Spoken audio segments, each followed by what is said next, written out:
여러분 안녕하십니까? 뉴스데스크 제주입니다. 제주 지역에 버스 준공영제가 도입된 지 5년이 지났지만 해마다 1,000억 원이 넘는 이 막대한 예산을 투입하는데도 별 효과가 없다는 지적도 나오고 있는데요. 제주도가 버스 준공영제 예산도 대폭 줄이면서 시민 불편도 해소하겠다는 개선 방안을 내놓았습니다. 자세한 내용을 박주연 기자가 보도합니다. 올해부터 대중교통 이용객들을 위한 도심 급행버스가 도입됩니다.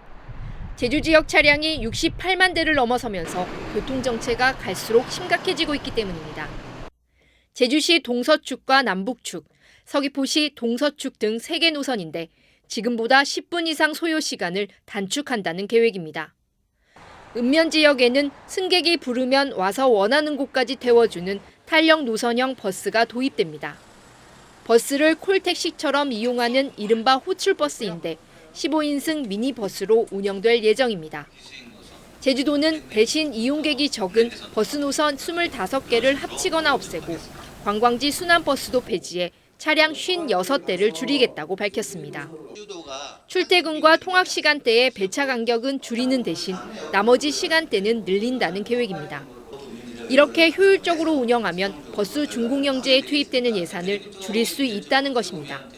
이용 수요가 적은 노선에 대해서 노선 개편을 좀 많이 한 상황이 되겠고요. 기존에 1,000억의 적자에서 한 217억 정도를 감액시켜서 재정을 좀 건전성하는 게 주요 내용이 되는 사항이 되겠습니다.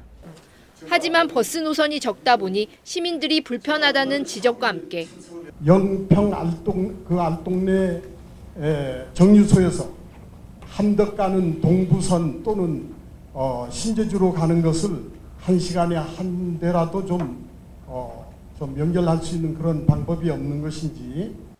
읍면 지역에 도입한다는 탄력 노선형 버스는 제주에 맞지 않는다는 지적도 나왔습니다. 읍면 지역에서 그 버스를 이용해서 하실 분들은 지금 우리 고령자분들이시고 그리고 그분들은 다 행복 택시 이용하시지 않습니까? 제주도는 주민 의견을 수렴해 개선안을 오는 5월부터 시행할 예정이지만 시민들의 불만이 여전해 시행까지는 많은 검토가 필요할 것으로 보입니다. MBC 뉴스 박주연입니다. 제주에서 가장 높은 건물인 드림타워는 허가 당시부터 제주도가 고도 제한을 대폭 완화해주면서 특혜 논란이 일었었는데요.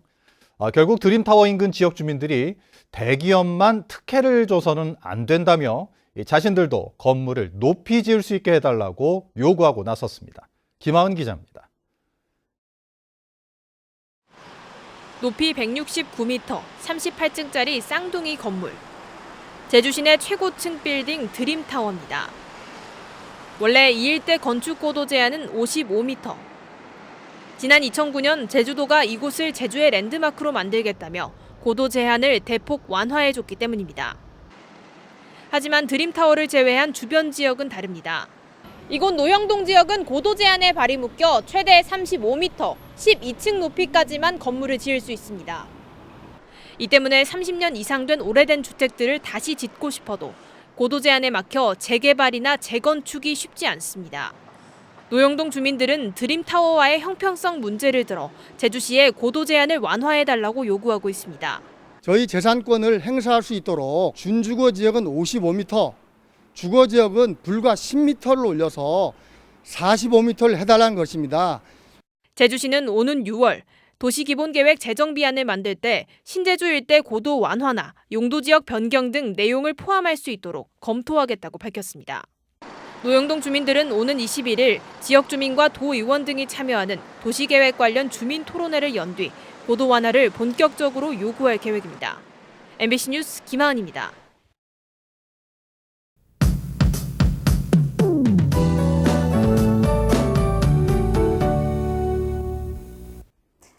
이번 주 일요일은 추위가 풀리면서 눈이 녹아 비가 내린다는 절기 우수인데요. 절기에 맞게 주말에 비가 가끔 내리겠습니다. 서해상으로 다가오는 저기압의 영향으로 주말 내내 흐리겠고요. 5에서 40mm 정도의 비가 예상됩니다. 내일 아침부터 낮 사이에는 비가 소강 상태에 드는 곳이 많아서 활동하는 데 큰 불편함은 없겠고요.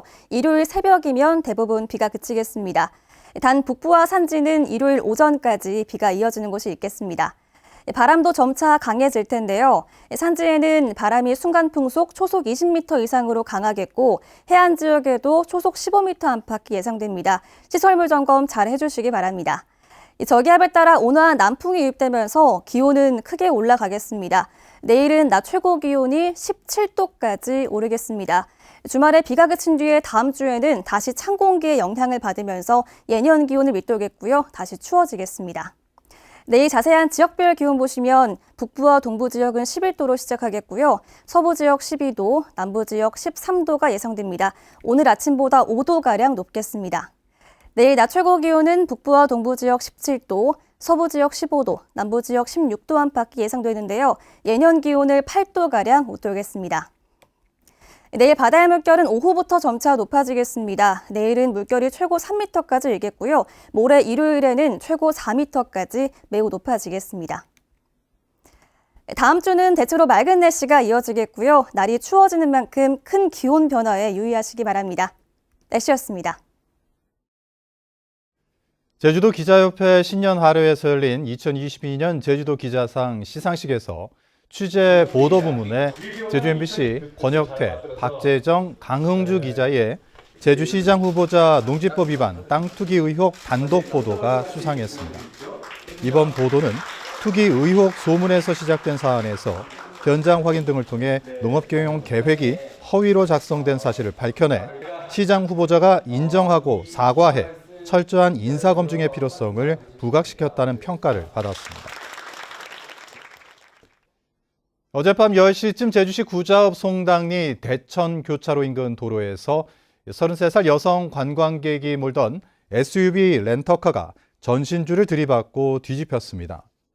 이 사고로 렌터카에 타고 있던 82살 할머니가 숨졌고 운전자와 50대 여성, 7살 남자 어린이 등 3명이 다쳤습니다. 경찰은 운전자가 구분기를 돌다 미처 방향을 틀지 못해 도로를 벗어나 사고가 난 것으로 보고 있습니다. 오늘 오후 1시 45분쯤 제주시 건입동 제주항 10부두 인근 해상에서 한 남성이 바다에 떠 있다는 신고가 접수됐습니다. 50대로 추정되는 남성은 구조돼 병원으로 옮겨졌지만 결국 숨졌습니다. 해경은 목격자 진술과 주변 CCTV를 토대로 정확한 사고 경위를 조사하고 있습니다.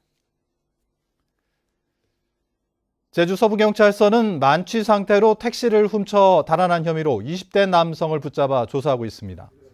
이 남성은 지난 14일 밤 11시쯤 제주시 용담동의 한 도로에서 택시를 타고 귀가하던 중 택시기사가 잠시 내린 사이 만취 상태에서 차를 몰고 달아난 혐의를 받고 있습니다.